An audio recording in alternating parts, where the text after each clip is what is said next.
Hi అండి. ఈ చిత్రంగదుని గురించి మనం మాట్లాడుకుంటున్నాం కదా, మహాభారతంలో నుంచి. చిత్రంగదుడు ఈ మహారాజు ఒక రాజుతో పోటీ పడతాడు. ఆ మహారాజు పేరు కూడా చిత్రంగదుడే. అతన్ని పిలిపించి, నువ్వు పేరు మార్చుకో, నా పేరు నీకు అవసరం లేదు, నువ్వు రాజువే కదా, నేను కూడా రాజునే అని ఆ రాజుతో పోటీ పడతాడు. ఇతను పోటీ పడితే తనంటే నేను పడలే, నేను మార్చుకోలేనంటాడు. నువ్వు మార్చుకోలేనంటే యుద్ధం చేద్దామంటాడు. క్షత్రియులకి ఏంటి గెలుపు సుఖం, రాజకుమారునికి గెలుపు సుఖం, చంటి కడుపుకి పాల సుఖం, యోధుడికేమో సంసార సుఖం. ఇది తప్పది సృష్టిలో. ఒక 25 సంవత్సరాల అమ్మాయి కానీ అబ్బాయి ఉంటే వాళ్ళకు ఈడు జోడు అవసరం. ఒక కలిసి జీవించగలరు, లేదా వాళ్ళ యవ్వనం ముడిగేదాకా కాపురం చేసుకోగలరు మంచి బాధ్యతలతో. ఇది జగమెరిగిన నగ్న సత్యం, సృష్టి ధర్మమే అంతా. అయితే ఇతను నేనన్ను ఉండాలి, నువ్వన్ను ఉండాలంటే చాలా మన ఇద్దరు కలిసి పోట్లాడదాం, ఫైటింగ్ చేద్దాం మహారాజా, నువ్వు చేయి నేను చేయి అంటే ఆ చిత్రంగదుడు చేతిలో ఈ రాజు ఓడిపోయి మరణిస్తాడు. చిత్రంగదుని చేతిలో అతను విలువిద్యలు నేర్చుకున్నాడు. భీష్ముడు తనకు విలువిద్యలు నేర్పించాడు. అప్పుడు ఆ చిత్రంగద రాజు చేతిలో ఓడిపోయిందంటే హస్తినపురానికి కాబోయే రారాజు ఇతను. అప్పటికి చిన్న వయసు అయినది, 18, 20 ఏళ్ళ లోపు ఉన్న మనిషికి విలువిద్యలు నేర్పించాడు భీష్ముడు ఆ రాజ్యానికి దాసిలాగా అన్నట్టుగా, మన కట్టప్పలాగా, బాహుబలిలో కట్టప్ప లాంటి సన్నివేశాలు. దానికోసం ఇక అతను చనిపోయిన తర్వాత సత్యవతి అద్దిలిపోద్ది. అయ్యో కొడుక ఎట్లయిపోయింది, మన సామ్రాజ్యానికి యువరాజు అనుకున్నాం కదా. కొద్ది రోజుల తర్వాత ఈ చంతన మహారాజు బాధపడుతూనే చనిపోయాడు. ఇక చంతన మహారాజు తర్వాత ఈ పెద్ద కొడుకు చనిపోయిండు, భీష్ముని, సత్యవతి మొదటి కొడుకు. ఇంకా రాజ్య పాలన ఎలా ఉంటుంది? ఎవరికైనా ఒక కుటుంబంలో నష్టపోయిందంటే ఎంత? మనిషి మనగడ, స్వార్థం, నిస్వార్థం, భక్తి, ప్రేమ అన్నీ వచ్చేది భగవద్గీత అండి. భగవద్గీత పారాయణం చేయడం, వినడం మహాపుణ్యం. ఇది విన్నా పుణ్యమే, చదివినా పుణ్యమే, ఎవరికి చెప్పినా పుణ్యమే. ఓం గీతాయ అనే గీత పారాయణం చేసుకున్నా, కృష్ణుని తలుచుకున్నా, మనిషి అన్నింటికీ బతుకులు అన్నీ అవసరమే. కాకపోతే ఒకరిది గుంజుకోవడం, ఇలా నీతి, ధర్మం, న్యాయం అన్నింటి గురించి మనం. సత్యవతి కూడా ఏం సుఖపడలేదండి. అంత భీష్మించుకొని వాళ్ళ తండ్రి ఈమె కోరికలు కోరుకున్న తర్వాత కూడా సత్యవతి ఏనాడు సుఖపడలేదు. హస్తినపురాన్ని చూసుకుంటూనే బతికింది. అయితే ఏమంటది, నువ్వు చిత్రంగదుడు చనిపోయాడు, చనిపోయిన తర్వాత మన రాజ్యానికి ఇంకా దిక్కెవరు? విచిత్రవీర్యుడు. ఆ విచిత్రవీర్యుడు రాజ్య పాలన వదిలిపెట్టి లోకల్ మామూలు మనిషిలాగా తయారైపోయి ఆడవాళ్ళను చెరచడం, మానభంగాలు చేయడం, స్త్రీలను, తల్లులను, పడుచు పిల్లలను, పెళ్ళైన పిల్లలను కూడా తీసుకొచ్చుకొని వాడు చెరచడం, అంతా ఇలాంటి తాగడం, ఇలాంటి అన్ని తీసుకొని ఆ రోజుల బట్టి క్యాన్సర్ వచ్చింది. సత్యవతి రెండవ కొడుకు అయిన తర్వాత ఇక పెళ్ళిళ్ళకి ఎదుగుతారు. ఈ భీష్ముడు ఒకసారి తీసుకొని వచ్చి ఇతని సత్యవతి కొడుకును కట్టేస్తారు. అక్కడ కట్టేసి, మా పంటను నష్టం చేశాడు మీ భీష్మ, ఈ మహారాజా ఇలా చేయకూడదు కదా, పంట నష్టం అంతా జరిగింది కాబట్టి ఈ పంట నష్టానికి మాకు అని కట్టేస్తారు. అతను అక్కడ కట్టేసి భీష్ముడు పోయేసరికి భీష్ముడు వాళ్ళంతా తమ్ముడు కదా, ఈ రాజ్య పరిపాలనకు బానిస కాబట్టి అతను ఇడిపించుకొచ్చి ఇంట్లో పడేస్తాడు, కొడతాడు కరోడాలు తీసుకొని.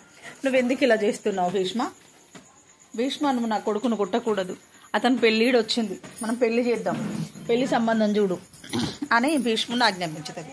లేదమ్మా, పెళ్లి సంబంధం నువ్వు ఇతనికి చూసి చేయి, కానీ నేను ఎక్కడికి వెళ్ళి ఇతనికి సంబంధం దేను అని సత్యవతితో అంటాడు. నువ్వు సంబంధం దేయకపోతే నేను మహారాణి, ఇప్పుడు రాజ్యపాలన తానే చేస్తాను, నేను మహారాణి కాబట్టి నిన్ను రాజ్యం నుంచి బహిష్కరణ చేస్తా ఆర్డర్ వేసిన తర్వాత తాను ఏం చేస్తుంది, కాశీ రాజ్యం ఏలే కాశీ నరేంద్రుడికి 3 అమ్మాయిలు ఉన్నారు. వాళ్ళు స్వయంవరం ఏర్పాటు చేశారు. అంబ, అంబిక, అంబాలిక. ఆ 3 యుద్ధంలో గెలుచుకొని వచ్చి ఈ విచిత్ర వీర్యునికి పెళ్లి చేద్దాం మనం, మన సంపదతో అన్ని సంపదలతో పోల్చుకుంటే మన సంపద బాగా పెద్దగా ఉంది అని గర్వపడితే భీష్ముడు అంటాను, కన్యలను స్వయంగా తన రాజు గెలుచుకోవాలి, కానీ నేను గెలుచుకొని వచ్చి తనకు పెళ్లి చేయడం ఏంటమ్మా, నేను ఆజన్మ బ్రహ్మచారిని, నేను వెళ్ళను అంటాడు. అస్సలే వెళ్ళనంటే భీష్మ, నువ్వు రాజ్యంలోకి రాకూడదు, నేను బహిష్కరణ చేస్తా అంటాడు. రాజ్యాధికారం తనపైంది కదా అని ఆ మాటకు భయపడి, రాజ్యపాలన లేకపోతే నా మాట ఇచ్చింది చెడిపోద్ది కదా అనేసి అప్పుడు ఆ భీష్ముడు వెళ్ళిపోతాడు. వెళ్ళిపోయి రాజ్యానికి వెళ్ళిపోయిన తర్వాత ఈమె ఏం చేస్తుంది, ఎవరు ఈ ఈ అంబ ఒక రాజును ప్రేమించుతుంది. ఆ ప్రేమించిన రాజు అతను మెడలో వనమాల వేస్తా అనుకొని ఈమె పోతుంది. ఈమె పోతే అలా ఇప్పుడు స్వయంవరం ఏర్పాటు చేసే వాళ్ళకి ఎట్లుంటుందట అంటే, స్వయంవరం ఏర్పాటు చేసిన వాళ్ళ మనసులో ఎవరు ఉండరంట. స్వయంవరం అంటేనే కన్యలో మనుషుల ప్రేమించిన వాళ్ళు ఎవరు లేరు కాబట్టి స్వయంవరం ఏర్పాటు చేస్తారట. ఈ భీష్ముడు అడుగుతాడు, రాజా ఆయనను ఓడించుతాడు. ఆ రాజును ఓడించి ఈమెను ఈ వనమాల తీసుకొని పోయి ఈమె పోతుంది అక్కడికి. ఈమె పోయేసరికి ఆ రాజు సాల్వ మహారాజును ప్రేమించుతా. సాల్వ మహారాజు నాకొద్దు, ఇంతమంది సభలో చాలామంది, ఒక్కరు కాదు కదా, రాజ్యసభలో అందరూ వస్తారు. వచ్చి సాల్వ మహారాజు ఓడిపోతాడు. ఓడిపోయిన తర్వాత ఈమె దర్జాగా నేను ప్రేమించిన సంగతి తండ్రికి తెలియదు. ఈ అంబ ప్రేమించింది. సాల్వ మహారాజు చేసుకోడు, నువ్వు ఎంగిలైపోయినావమ్మా, నిన్ను నేను చేసుకోను, నా ప్రాణ భిక్ష పెట్టి వెళ్ళిపోయాడు భీష్ముడు యుద్ధంలో తలపడిస్తే దేవతలు కూడా తన మీద గెలవలేరు. అట్లాంటప్పుడు నువ్వు నాకొద్దు, నేను నిన్ను చేసుకోను, నువ్వు వెళ్ళిపోమంటాడు. ఓ రా మీద ఎక్కడి బాధ బాబోయ్ నేనేమో అని భీష్ముడి దగ్గరికి వస్తుంది. భీష్మ, నువ్వు నన్ను పెళ్లి చేసుకోవాలి.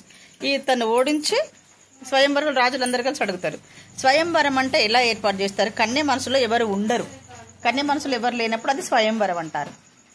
అదే మేము అలాగే అనుకున్నాం కదా, అంటే ఇది రాజధర్మం కాదు, రాజధర్మానికి విరుద్ధం అన్న తర్వాత ఆ కాశీ నరేంద్రులు చెప్తారు, భీష్మ నన్ను క్షమించండి, నా బిడ్డలు ప్రేమించిన సంగతి నాకు తెలియదు, మామూలుగానే స్వయంవరం ఏర్పాటు చేశానని భీష్ముడికి తండ్రిగా తనకు క్షమాపణలు సభాసతులకు అందరికీ క్షమాపణ చెప్తారు.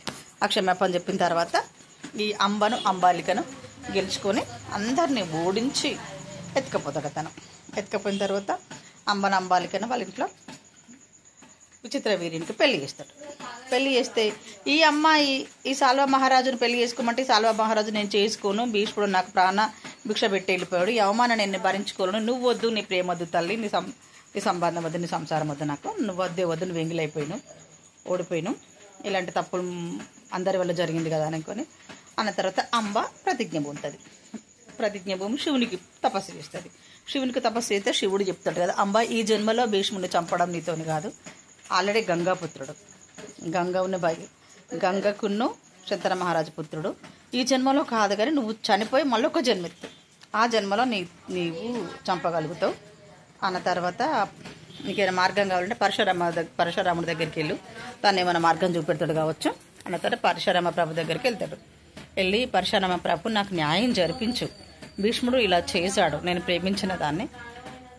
ప్రేమించిన సాల్వ మహారాజును భిక్షగా పెట్టి వెళ్ళిపోయాడు, అప్పుడు నేను చనిపోవాలనుకుంటున్నాను, కాకపోతే నా ప్రతిజ్ఞ తీరాలి తనకి అన్న తర్వాత ఈమె తపస్సులో ఉండి ఆ జన్మకు అంబగా చనిపోతుంది.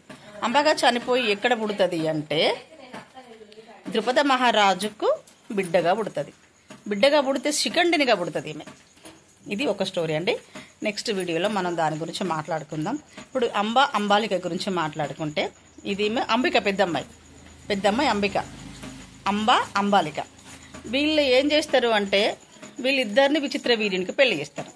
విచిత్ర వీర్యునికి పెళ్లి చేసి సంసార సాగరం జరుగుతూ ఉంటే విచిత్ర వీర్యునికి పిల్లలు కాకముందే తను జీవనశైలిని వదిలిపెట్టి తాగుడికి బానిస అయిపోయి తాగి అన్ని దురలవాట్లు మానుకోక ఈయన కొట్టి 4 చెప్దామంటే కత్తి అందుకో, భీష్ముడికి ఉన్న విద్యలు మొత్తం చెప్తాను తకతలాడతాడు.